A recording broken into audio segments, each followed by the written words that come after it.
That truck that drives around, like, Pozole.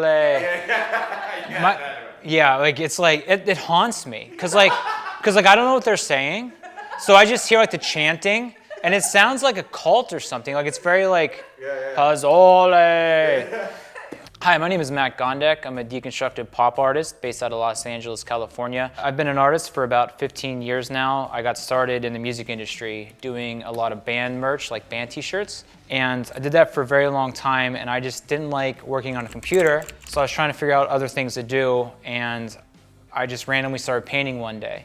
And I found out that I quite enjoyed painting and just the tactile nature of it, like actually getting my hands dirty, moving around, painting outside, as opposed to just working on a computer. That's kind of how I got started.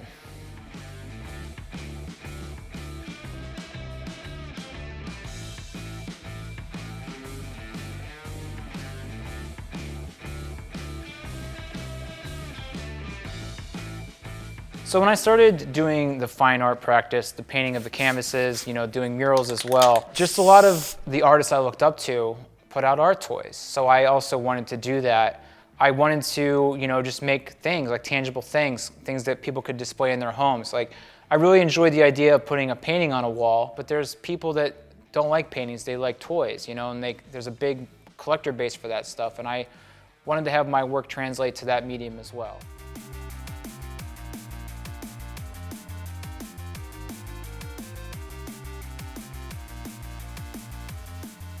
I grew up collecting toys like most kids do. I had a lot of like Ninja Turtles and things like that. And when I started making toys, I really didn't have a lot of references. So I kind of looked at that stuff because I had that stuff from when I was a kid. And I also was just looking at a lot of art toys that were out. I know in the past you've interviewed Ben from 3D Retro. That's a great company because they put out a lot of toys, and I was able to look at what they put out and kind of, I went to their store and like looked around like, oh, this is kind of how you do it. Just kind of looking around the internet, looking at other artists' toys, trying to get an idea of how to do it myself. The process of going from like a painting or a drawing to a 3D object like an art toy, there was a little bit of a learning curve there. It was a little bit difficult at first because on a painting, you're just showing one angle of it. You're looking at it just one way. Where a toy or a sculpture, you can see all around it 3D, right?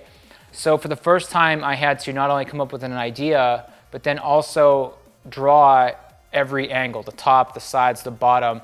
And that was quite difficult at first because I'd never had to do that before. The legs are too skinny, it's gonna fall over, things like that. Things that you don't think about when it's just on a painting,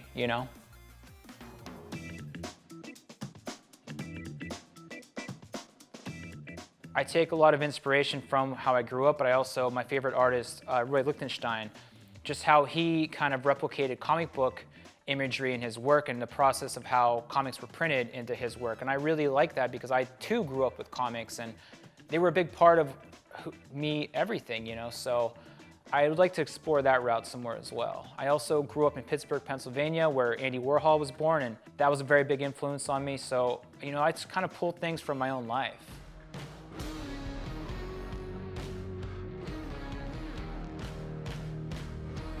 So a lot of times I get asked what my favorite character is, and I just think it's Donald Duck. I kind of see myself in that character, just very angry. I try not to be angry anymore, but I was an angry person. And just the way he kind of is like crazy all the time. I also just like the colors of him. I like the shape that character is. Like, it's just very fun for me to draw those shapes and everything, so that's who I would pick. So in the future regarding art toys, I just recently released my first wood sculpture called God Mode. These things take a very long time to make, so there's always little things we're trying to figure out. The next thing I really want to make is a Sofubi toy. So Sofubi toys, think of like Japanese monsters, like Godzilla, for example. Most Godzilla toys you see are technically Sofubi. It's the style of the toy, they're made in Japan. And I actually had a show recently in Mexico City where I introduced this big monster called Big Trouble.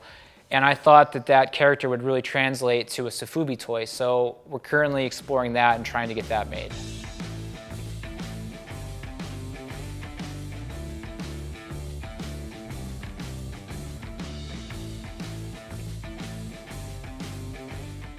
If I had to give myself advice from 5 years ago, I think what really kind of helped my career was I actually learned this from another artist, was to be selective of how much you release. When I put out a toy or anything, it's very well thought out. I try to execute it as best I can. You know, I don't just crank these things out because I kind of want to make a statement when they come out, like, this is it. This is what I did. This is a really good piece, you know, and I think that's good for any artist, not to oversaturate, not to do too much. So advice for artists in Mexico about getting a toy made is that the truth is making these things is a very long process and they're very expensive. Either you can try to do it yourself, you know, you can get molds made and try to make maybe a resin toy, because resin is fairly easy for someone to make.